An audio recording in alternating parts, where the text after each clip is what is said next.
Good morning, or depending on when you're watching this, good afternoon, good evening, or good night. My name's Ross from PTCGRadio, and we are back with round 4 from the Doncaster Winner Box. This happened in the middle of May, just 10 days after the release of Roaring Skies in 2015, if you're watching this a little bit in the future. And it's interesting because Roaring Skies will not be legal for 2 weeks until after this tournament.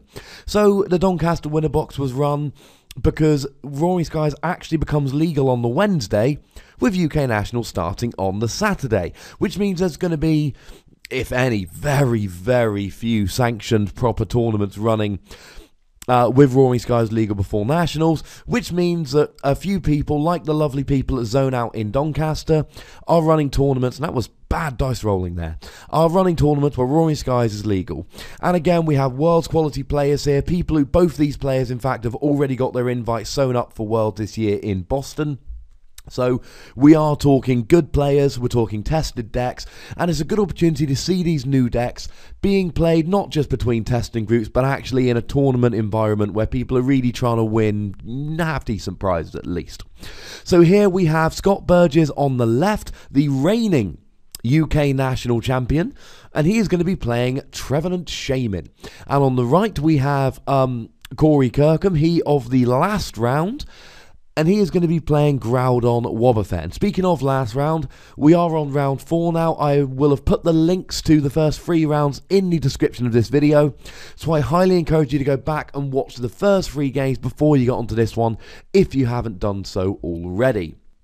So we saw Cory's deck in the last game, and I'm going to assume that you've watched that video in regards to that. Scott's deck, he is playing Trevenant Shaymin, relying on the new Shaymin EX from Roaring Skies, and the Trevenant, which we've had all the way since X and Y. The Pokemon, the stage 1, where if it's active, your opponent cannot play trainers. So we see there Cory starting with a Hawlucha, which is good because he's got free retreat, lovely starting Pokemon. And he's got a Groudon on the bench. And there we go. As expected, he is Ultra Balling for the Wobbuffet. Hawlucha's got free retreat, so he can just retreat the Hawlucha into the Wobbuffet. And he's going to be ability locking Scott from the very first turn of the game. And we see a strong energy going on to Groudon there. Now, I don't know if Cory knows Scott's deck like I do. I actually played Scott round 1 of this tournament, and we see a Corinna there for a Spirit Link, and it's going to be either another Groudon or a Primal Groudon. There we go, Primal Groudon. If he's got a basic energy, he really should be attaching that, because Scott plays a whole bunch of things like Enhanced Hammer, not to get rid of basic, but to get rid of special energy. And unfortunately, Scott will not be shy to use them. When he Mega Evolves into Primal Groudon, the Omega Barrier on Primal Groudon will prevent any items or supporters having an effect. That includes things like Enhanced Hammer, but that's not the case now. However, now Scott is on it. He is playing a Wally, the new supporter from Roaring Skies, which allows you to evolve into a Stage 1 Pokemon on the very first turn of the game, or the turn you put it down. Trevenant, when active, as I said, stops your opponent playing trainers. That means Cory is trainer locked from turn 1. Now, the brilliant news for Cory is he has got that Spirit Link down on the Groudon, which means he can Primal Evolve without ending his turn. Although, actually, to be fair, it's not the biggest deal in the world, because as we saw in the previous game, Cory, a lot of these games, he's going to be content to just sit behind the Wobbuffet, building up a Groudon, so it's not the end of the world if he has to end his turn in order to Mega Evolve. But he's not going to have to, at least initially. Remembering, of course, that because Trevenant is a Psychic Pokemon, he is not turned off by Wobbuffet. And this is good for Cory, because there is no Enhanced Hammer, so we can put the Primal Groudon now, and now that energy is safe. So we see that looks like a Shrine of Memories, the one that allows you to use the pre-evolved attack. And he's not putting the other Groudon down on the bench. Now, you can argue whether that's a good play or not. Honestly, he knows that Scott is going to be playing Lysandre. He knows he's trainer locked. What he doesn't want to do is essentially have it Lysandre'd up and kept in the active to be essentially beat upon. Now, Trevenant's attack, if anyone doesn't know, for a Psychic and a double colourless, does 60 damage and 20/2 benched Pokemon. Wobbuffet, if I remember correctly, is weak to Psychic. There goes the Burbank City Gym. So here we're going to see a KO on the Wobbuffet, 20 damage to the Hawlucha and 20 damage to the Groudon, which is very, very bad. Things are going very, very well for Scott very early here because the Shrine of Memories has gone as well. That Shrine of Memories would allow Cory to attack for 2 energy, and on a coin flip he'd be able to do an extra 30 damage. Unfortunately, that is not a good hand to have when you're under trainer lock, or indeed like ever. So, and he missed the energy attachment last turn, which is bad. Now, if he gets a Shrine of Memories on an energy here, he can try and do the attack for 30 damage on a coin flip. That will allow him to discard an energy, and he can get rid of the double colourless and really put Scott back a turn, but he's going to need a Shrine of Memories to do so. Now, he really wants to retreat into the Wobbuffet here, although it's going to cost him a prize in the long run. Sorry, in the very short run, I should say. The reason is Scott's deck relies upon Shaymin to draw a bunch of cards. Shaymin's got the ability set up. When you bench it, you draw up to 6. And we can see he's got a Shaymin in hand. So as long as Cory has got the Wobbuffet in the active, Scott's not going to be able to really do very much of anything because he's relying on the Shaymin to get set up. So here he does an attack, and with a Shrine of Memories and an energy, Cory's going to get the win here. With an energy and a Shrine of Memories, he's going to be able to do 150 damage with the strong energy. And Trevenant, now Trevenant has 110 and a resistance to fighting, but so Cory needs to be doing 130. Now there's an N, and this is going to be huge. What's really huge is the previous turn where he missed the energy attachment. Had he had an energy attachment every game, he would have been able to just use the big attack this turn for 200 damage, or 180 after resistance. Excuse me, 200 because of the strong energy, assuming he didn't get any other strong energy, of course, in which case it would do more, and he'd have the win this turn. And what this demonstrates beautifully is the power of Wobbuffet. Wobbuffet, and a lot of decks, like I said in my previous video, lots of decks nowadays are going to rely on Shaymin to draw the majority of their cards. You know, they're going to be playing low support accounts and a bunch of Shaymin and Ultra Balls with which to get the Shaymin. And if your ability... Oh, there's another Wobbuffet. Now, the advantage for Scott here is that he's killing these Wobbuffets quite nicely, quite easily, although it seems like we've got another Whiffed energy attachment, and this really is huge. Now we see an Ultra Ball going down there. Presumably he's going to be going for a Phantom, one would imagine. If I remember correctly, Scott's deck plays a 4-4 Trevenant line, 3 Shaymin, and a Jirachi, and obviously he doesn't want to be playing anything other than that. The thing that Scott's got to be careful of here is that Trevenant only blocks trainers if he's active. Now, he's got Wally, which he can play down a Trevenant and then Wally into a Phantom and Wally into a Trevenant. You've got to assume he's got a Wally he can play this turn. Oh, he's playing a Juniper. Now, this opens the door for Cory here, because if Cory can hit a Lysandra, then he can pull up the benched Phantom, and then he won't be train locked anymore, and then he can play, he can start playing stuff like Mega Turbo to get the energy onto the Groudon quick enough.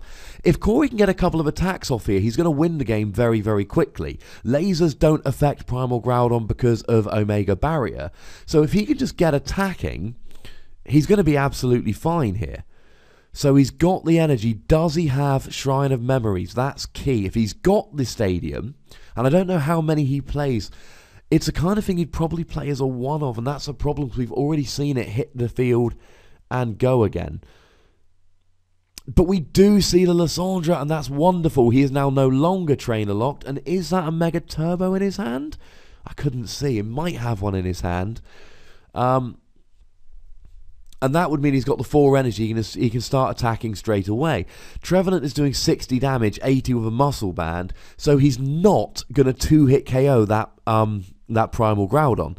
One hit would take him to 140, the next hit would take him to 220 if he gets the muscle band out. And he doesn't have the muscle band yet. So Cory there, he's going for the Wobbuffet, which probably means he doesn't have... Oh, it was an escape rope. So he's used the Ultra Ball to get the Wobbuffet, and you'll see here, I suppose one of the downsides of this Groudon deck is if your opponent can consistently knock out Wobbuffets early. He has stopped Scott's deck doing what Scott's deck does. Unfortunately, Scott's just been killing the Wobbuffet so quickly, it really hasn't been a problem. Now, it was huge that Cory missed those energy attachments. If he hadn't, I think he had at least one, if not two turns of missed energy attachments. Had he not missed them, this game would already be over. Scott would have had access to his Shaymin again, but Trevenant doesn't do enough damage to the Primal Groudons to really get a win here, I suppose. The game for Scott comes down to stopping Cory setting up through Trainer Lock and trying to get rid of energy. I know he only plays Enhanced Hammer, not Crushing Hammer, so we can't get rid of basic energy. But then again, as soon as Primal Groudon comes up, and my apologies here, hopefully this is going to go back in a second, because there we go. Sorry for that slight little blip.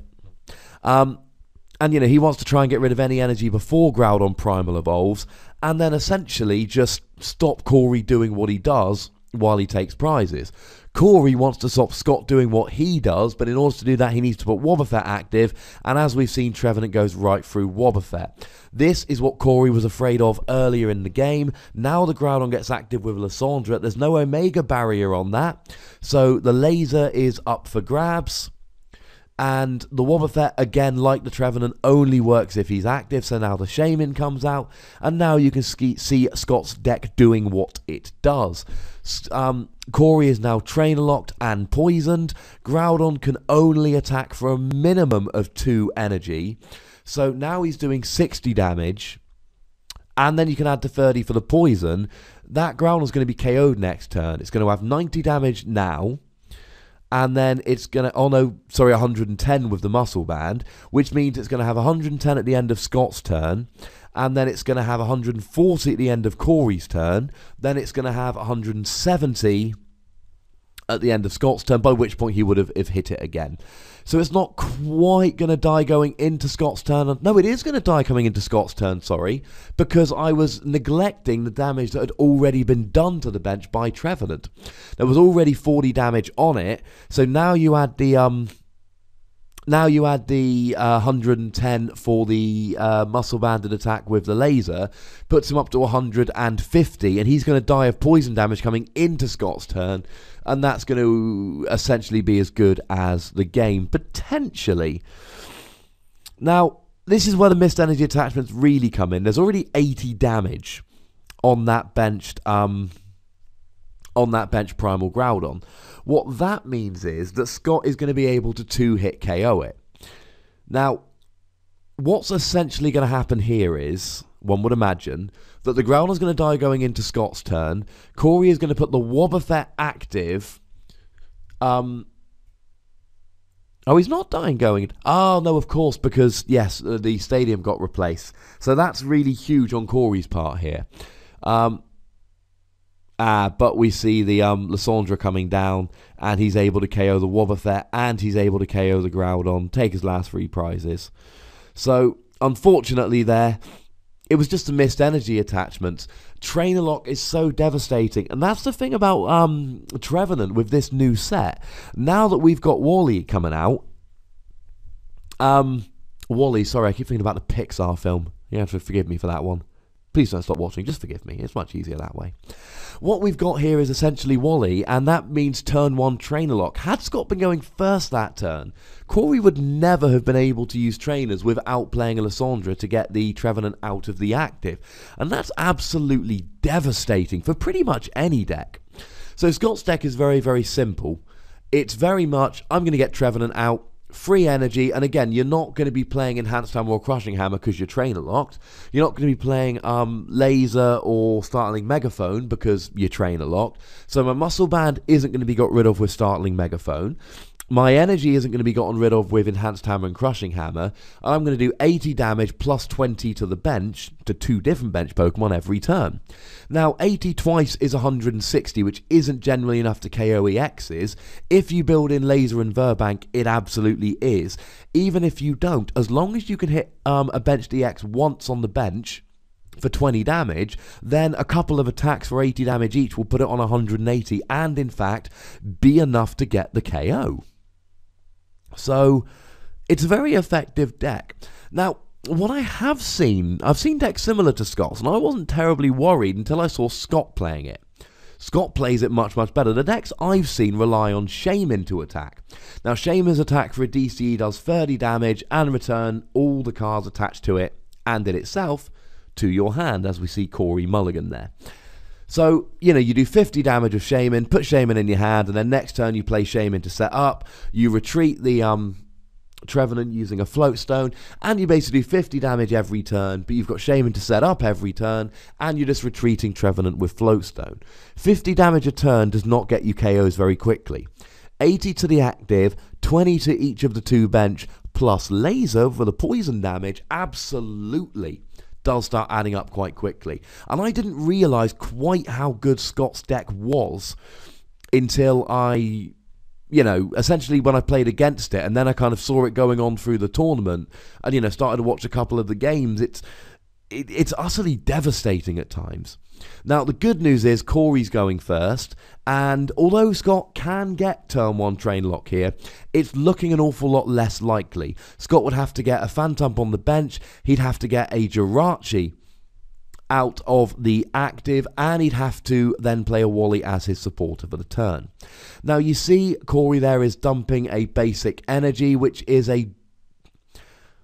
I mean, he basically had to. He also dumped a Primal Groudon, which again is not something you want to do, but he didn't really have much of a choice because he needs to get set up as quickly as possible.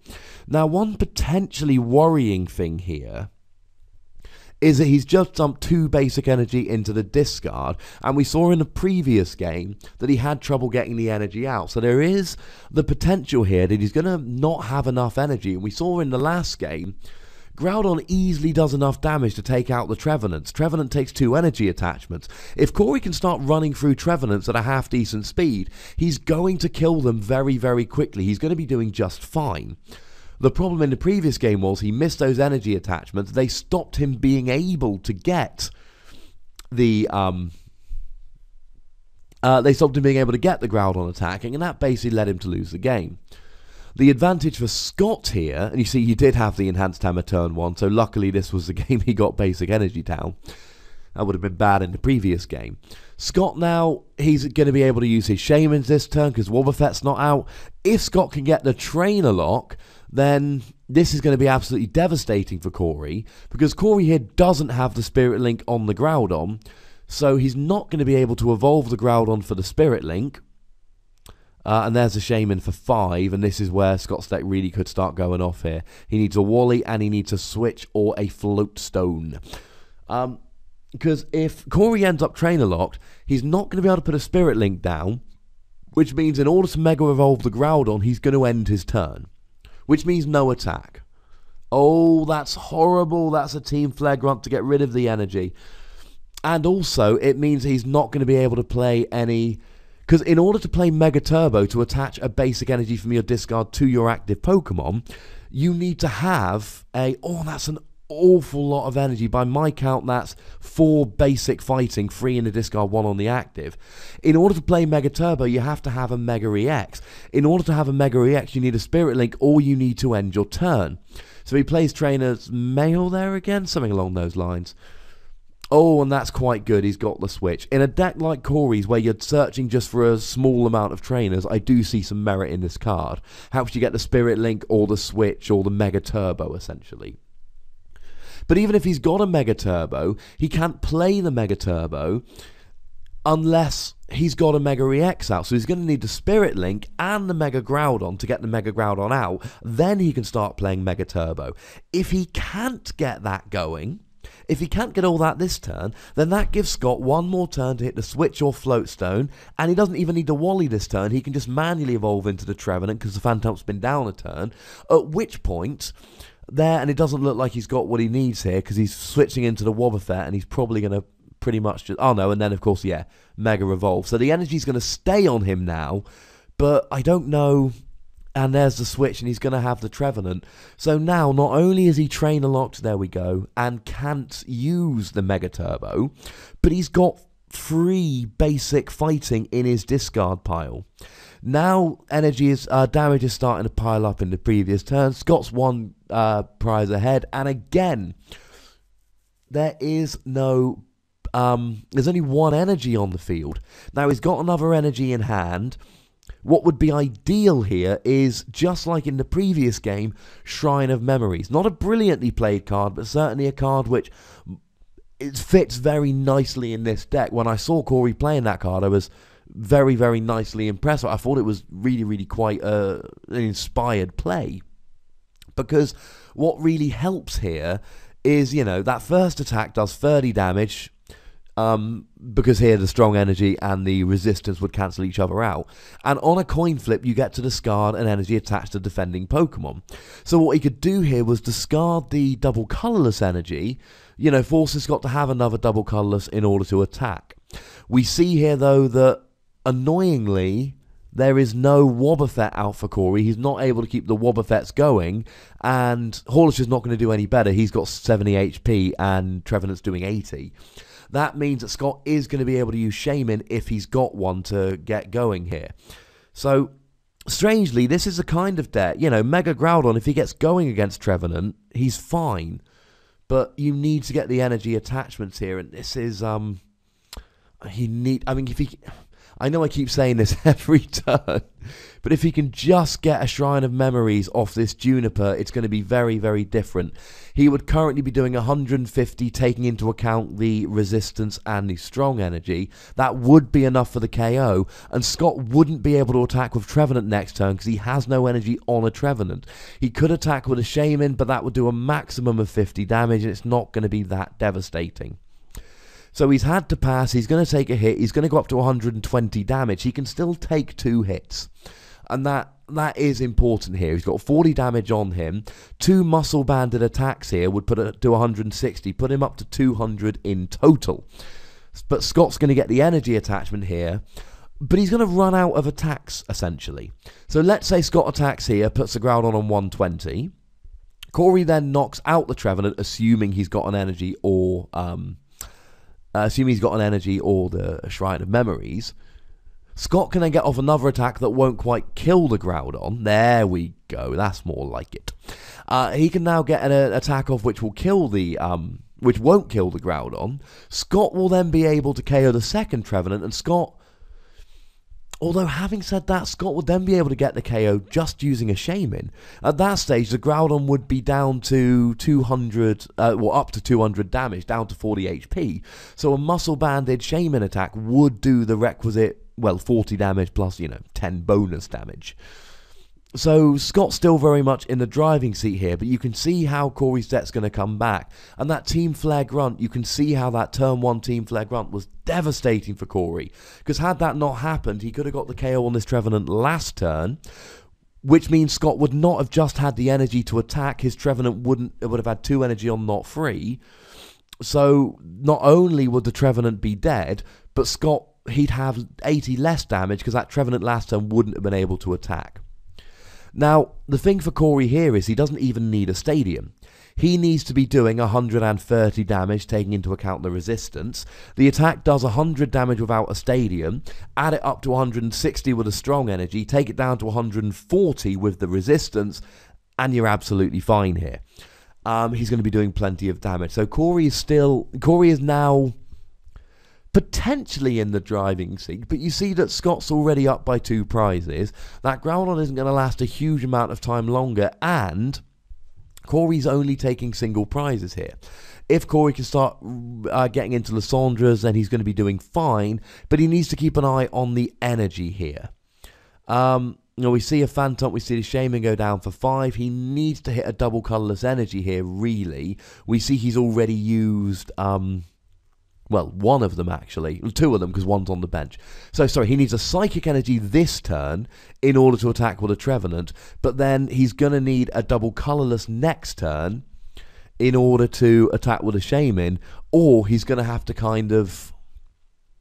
I'd say stall for a turn, but if he tries to stall for a turn behind the Trevenant's going down before it can attack, and if he tries to stall for a turn behind Shaymin or Jirachi, he's going to get KO'd. And he's going to lose 2 prizes. So Scott's kind of going into a situation here where if this Trevenant goes down, and let's face it, it's going to, he can either kind of give up 2 prizes needlessly, or he can just start attacking with Shaymin every turn. The thing about Shaymin, of course, is that it goes into your hand, not into your deck. So he is going to be able to, get some easy KOs next turn. Well, not easy KOs, but he's going to be able to do consistent damage. Now, if you notice there, Scott used his VS Seeker to pick up a Lysandra, and Cory needs an end this turn. Because that Groudon, he's on 180? Yes, he is on 180. Is he on 200?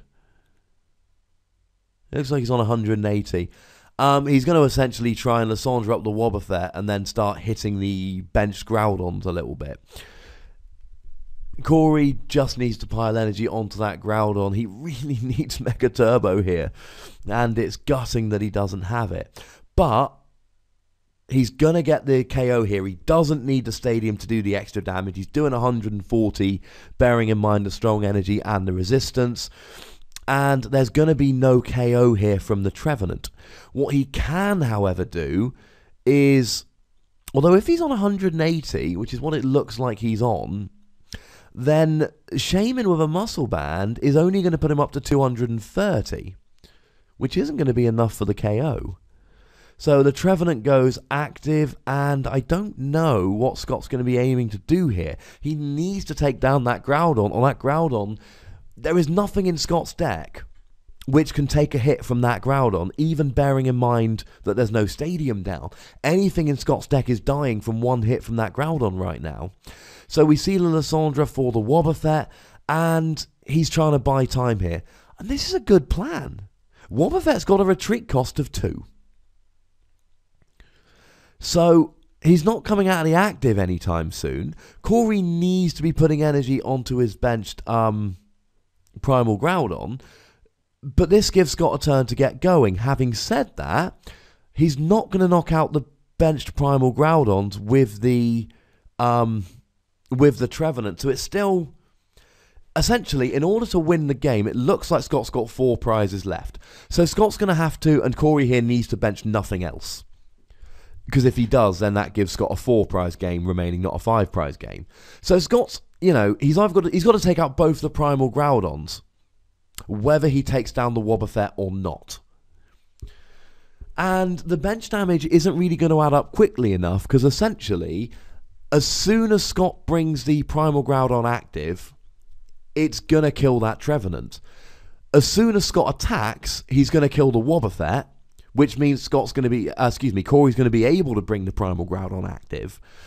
And it looks like it's got more than 20 HP remaining, so one hit on the bench from the Trevenant isn't actually going to do any good here. So that Lysandra he picked up earlier unfortunately turned out to be irrelevant. Now, what he's going to try and do here is have the Wobbuffet dying coming into his turn.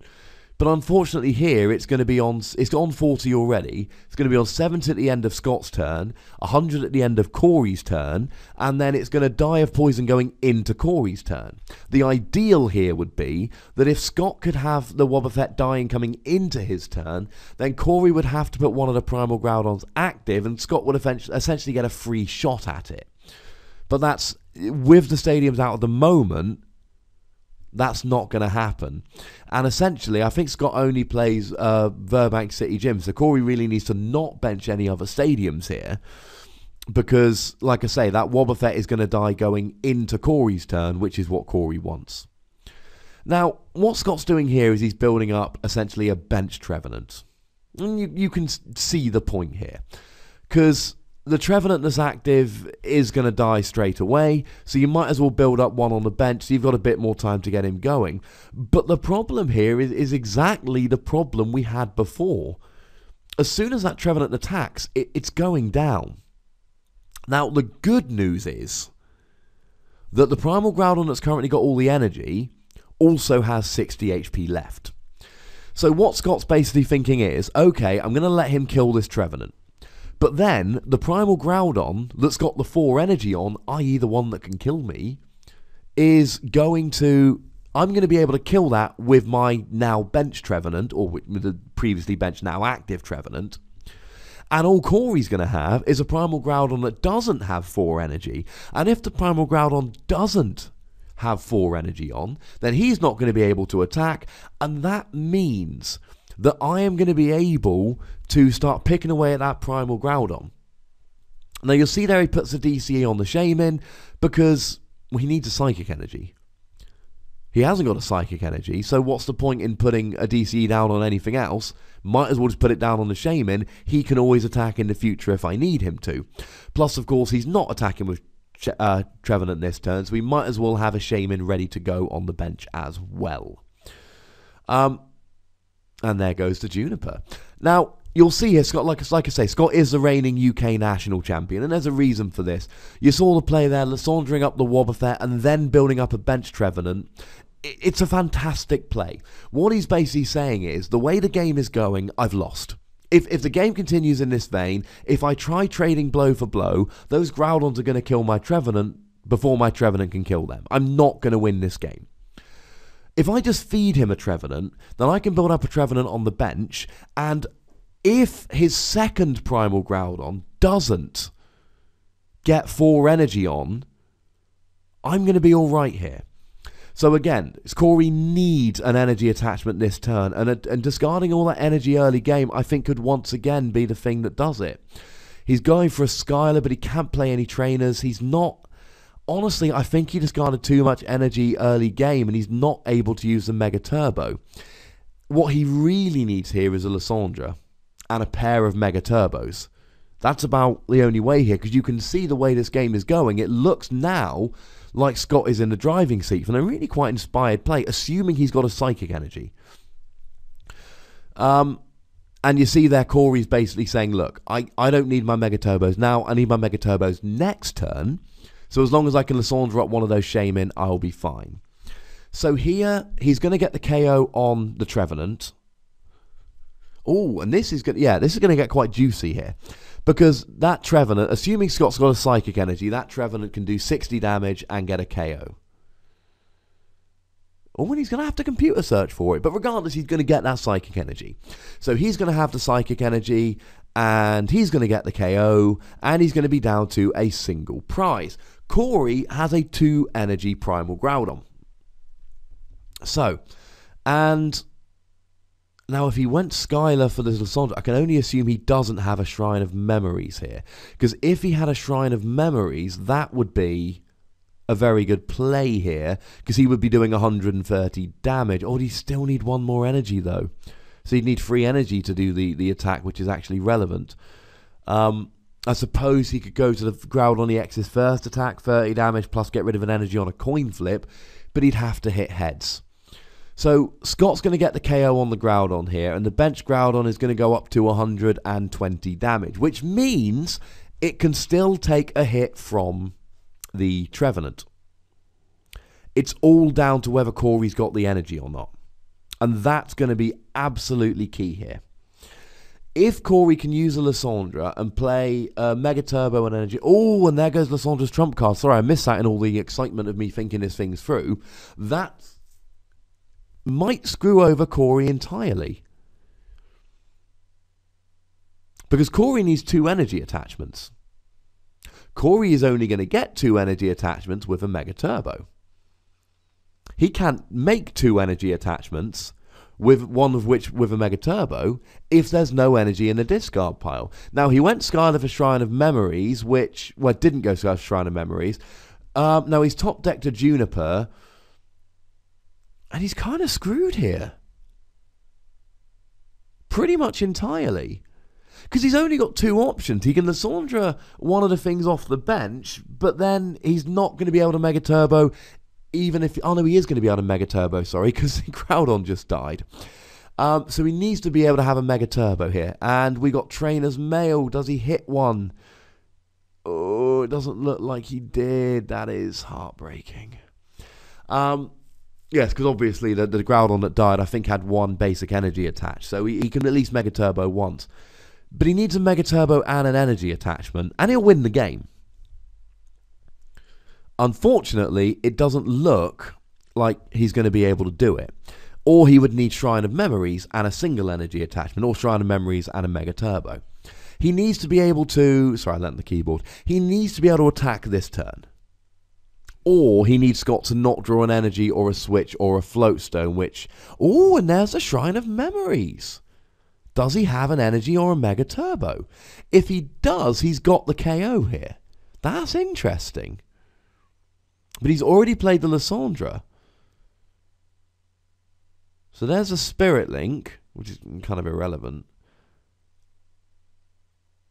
So we can do the first attack, which will do 50 damage. Can Scott get out the active here? If he can, things are going to go his way very quickly. There's the Verbank City Gym to get rid of Shrine of Memories, which is huge for Scott. And there's the Juniper. Now, if he can get out of the active, that's going to be pretty much game, because Cory is going to be trainer locked. He's not going to be able to get 2 energy attachments next turn. There's going to be nothing he can do. If he doesn't get out the active, and there's the float stone, what he really needed there, what he really needed was to, hope that the Jirachi stayed in the active so that he can use Mega Turbo next turn. And here, if Cory benches anything else, it's just going to get Lysandra up and killed. If he doesn't bench anything else, that Groudon's going to go down. It's going to take 2 turns of attacking. But all he needs to do here is do a muscle-banded attack with Trevenant and another muscle-banded attack with Trevenant, and he did. Actually, 2 regular attacks would do it. Oh no, if he was only on 100, he would need 2 muscle-banded attacks. Also, there's another Shrine of Memories there. How interesting. This just got interesting. And I believe I just saw a Mega Turbo. But the Mega I keep forgetting he's trainer locked again. He needed to draw an energy, and he didn't. And the heartbreaking thing is, had he not played the Trainer's Mail, there was an energy in the top 4 cards of his deck, but he shuffled him in with a Trainer's Mail and didn't find it, so that's going to be game here. Heartbreaking game for Cory. Both of them, he didn't have the energy. And what we saw there was, we saw the potential of Groudon never be realised, but we saw how devastating the trainer lock can be, especially when you're doing those attacks. The Trevenant decks, a lot of people are dismissing as gimmicky or joke decks, and honestly, I think a lot of people are playing them wrong. You saw that Scott was prepared to attack with Shaymin if he couldn't get the energy out. But he could get the energy out, and he could get the attacks with Trevenant, so after all of that, he just attacked with Trevenant till he won. So, a really quite illuminating game there. Oh, they hadn't actually officially finished. Well, we all knew they had. So, an interesting game there. We've seen some interesting decks on this stream, and now we've just seen another one with Shaymin Trevenant. Hopefully you enjoyed that. Hopefully you learned something from it, because most of your nationals, people listening out there, most of your nationals, and I can say that because I know the kind of people that watch this, I can see a nice little demographic, lots of Americans and Canadians and Brits, etc. Most of your nationals are going to be including Roaring Skies, so hopefully this is a good look at some of the decks. I think Groudon Wobbuffet is a shockingly strong deck that was not done justice by this game. I do, however, I like Trevenant Shaymin. As usual, if you haven't subscribed to this channel, why not? You're a terrible person, but I will forgive you if you subscribe right now and go and get a friend subscriber as well. Make sure you like it. It takes like a second to like it, unless you're not logged in which case about 10 seconds, but I believe in you. Comment if there's anything you want to say. Hit me up on Twitter at @TheWassy. Check out my podcast, PTCGRadio, all that good stuff. And I'll be back in a day or two with the 5th and final round from this winner box tournament, featuring more lovely cards with more lovely decks with more lovely Roaring Skies cards. Thank you very much for watching. Look after yourselves till next time. My name's Ross, and you've been watching PTCG Radio.